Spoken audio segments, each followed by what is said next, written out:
नमस्कार, मैं हूं मनीष। छत्तीसगढ़ के पूर्व खाद्य मंत्री और सीतापुर विधानसभा के पूर्व विधायक अमरजीत भगत, जिनके बारे में अब लोग चर्चा कर रहे हैं कि नेताजी अपने पाप धोने के लिए बहुत जल्द भाजपा में शामिल हो सकते हैं। इस बात में कितनी सच्चाई है ये हम पुष्टि नहीं कर पाएंगे इस बात की, क्योंकि अभी नेताजी यहाँ पर हैं भी नहीं। फिलहाल हम आपको बता देंगे, ये वही कांग्रेस विधायक हैं जिनके यहाँ कुछ महीने पहले आयकर विभाग ने छापा मारा था। तब अमरजीत भगत ने क्या कहा था, इस बात पे बड़ी बारीकी से समझने की ज़रूरत है। उन्होंने कहा था कि क्या आदिवासियों को जीने का कोई अधिकार नहीं है। पहले छत्तीसगढ़ के ये सबसे बड़े जो ईमानदार नेता हैं, उनके बयान के एक एक लाइन को, उसके एक एक शब्द को समझने की कोशिश करते हैं। पूर्व मंत्री अमरजीत भगत ने कहा था कि पूरे हिंदुस्तान में टेरर पैदा करने का काम किया जा रहा है। जैसे कोई राष्ट्रीय नेता बयान देता है, ठीक उसी तरीके का इनका बयान था। झारखंड के जो मुख्यमंत्री थे उनके बारे में कहा था कि सोरेन के साथ भी यही हुआ है। उन्हें मुख्यमंत्री पद भी छोड़ना पड़ा। मेरे और मेरे सहयोगियों के घर पर आईटी की टीम ने छापा मारा है। डर कायम करने की कोशिश हुई है। जैसे कोई राष्ट्रीय स्तर का नेता बयान दे रहा है, ठीक इसी तरीके का इन्होंने बयान दिया था। लगातार 5 दिनों तक कार्रवाई चलती रही। हमें 5 दिन तक चार दीवारी से नहीं निकलने दिया गया। तत्कालीन मुख्यमंत्री भूपेश बघेल के साथ यही करने की कोशिश की गई, यानी मुख्यमंत्री भूपेश बघेल के प्रति भी सिंपैथी दिखाई जा रही थी इनके बयान से।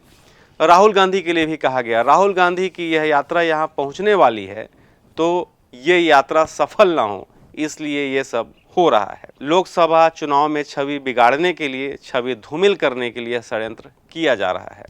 छवि धूमिल करने की बात भी इन्होंने कही थी। अमरजीत भगत ने लोगों को भावुक कर दिया और ये भी कहा था कि आज की डेट में आदिवासी इतना बड़ा चोर हो गया है, हमारे जंगल को उजाड़ दिया जा रहा है। अब जंगल पे ये चले गए थे, यानी हसदेव और तमाम जंगलों की बात कर रहे थे, पर ये खुद जो कर रहे थे इस बारे में ये जरा भी चर्चा नहीं करना चाहते थे। कह रहे थे हमारे जंगल को उजाड़ दिया गया है, आदिवासियों को जीने का हक नहीं है क्या, आवाज़ उठाने का हक नहीं है क्या, नहीं तो हम आदिवासियों को गोली मार दिया जाए। भगत जी के सारे बयानों को सुनिएगा तो लगता है कि वाकई में इतने बड़े बड़े शब्दों को इन्होंने जिस तरीके से इस्तेमाल किया, आपने गजब आवाज़ उठाया आदिवासियों के लिए। खुद यानी विरोधी दल के आदिवासी नेताओं को एक लाइन में खड़ा कर गोली मार देनी चाहिए, तब आपने ऐसा कहा था। बड़ी अजीब बात है, जिस मंत्री के भतीजी को न्याय आज तक नहीं मिल पाया। आपको याद होगा पंकज बेग कस्टोडियल डेथ, ये माननीय पूर्व मंत्री अमरजीत भगत की अपनी भतीजी रही हैं। जो अपने परिवार का ना हो सका, वो शायद समाज का और पूरे विधानसभा क्षेत्र का या राज्य का क्या होगा समझ में आता है। ऐसे ऐसे शब्दमाण अमरजीत भगत ने छोड़े थे कि कोई भी आदिवासी इन लाइन को सुनकर सिर्फ यही कह रहा था कि अगर आदिवासी ऐसे ही होते हैं तो भगवान न करे कोई आदिवासी पैदा हो। खुलेआम आदिवासियों को मूर्ख बनाने का काम जिस तरीके से अमरजीत भगत ने किया था, यकीन नहीं होता, पर आज उस सब का परिणाम सबके सामने है। अपने पुत्र जो मजिस्ट्रेट हैं उनके नाम पर पहाड़ी कोरवा लोगों की ज़मीन हड़पने का मामला हो, सीतापुर विधानसभा मैनपाट से लेकर रायपुर में अवैध तरीके से ज़मीन हड़पने का मामला हो, चिरगा का एल्युमिनियम प्लांट आपको याद होगा, वो भी मामला बहुत चर्चित रहा है।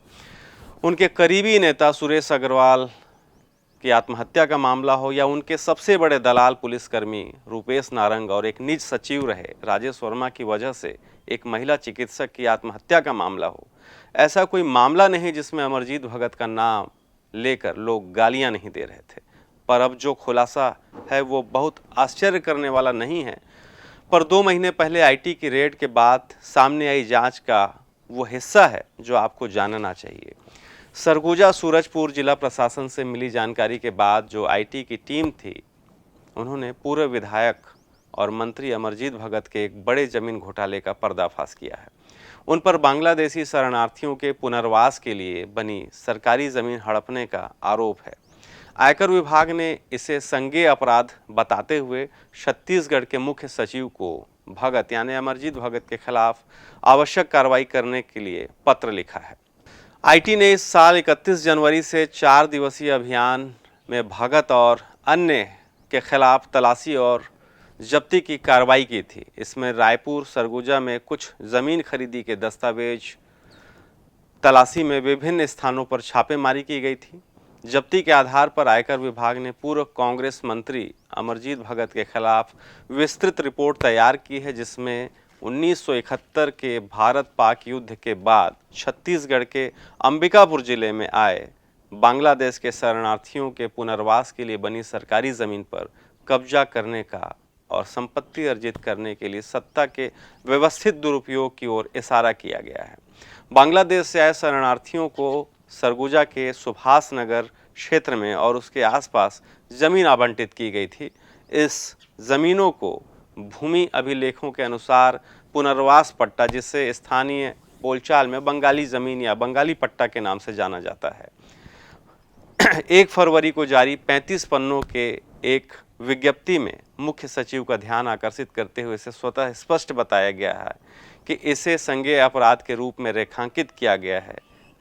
तलाशी कार्रवाई के संबंध में आयकर विभाग के प्रमुख निष्कर्षों से पता चलता है कि किस प्रकार सरगुजा जिला कांग्रेस कमेटी के जो शहरी नेता थे, महासचिव राजू अग्रवाल उर्फ राजीव अग्रवाल ने तत्कालीन मंत्री अमरजीत भगत से निकटता के कारण जिला कलेक्टर से अनुमति प्राप्त कर बहुत कम कीमत पर बंगाली पट्टा खरीदने का सिंडिकेट चलाया था। आपको बता दें कि 2 माह पहले ईडी के छापे के बाद से राजीव अग्रवाल का जो मकान है उसे सील कर दिया गया था। बाद में उन्हीं बंगाली पट्टा यानी बंगाली ज़मीन भूमि को भगत के रिश्तेदारों सहित अन्य व्यक्तियों को बहुत अधिक प्रीमियम कीमतों पर बेच दिया गया था।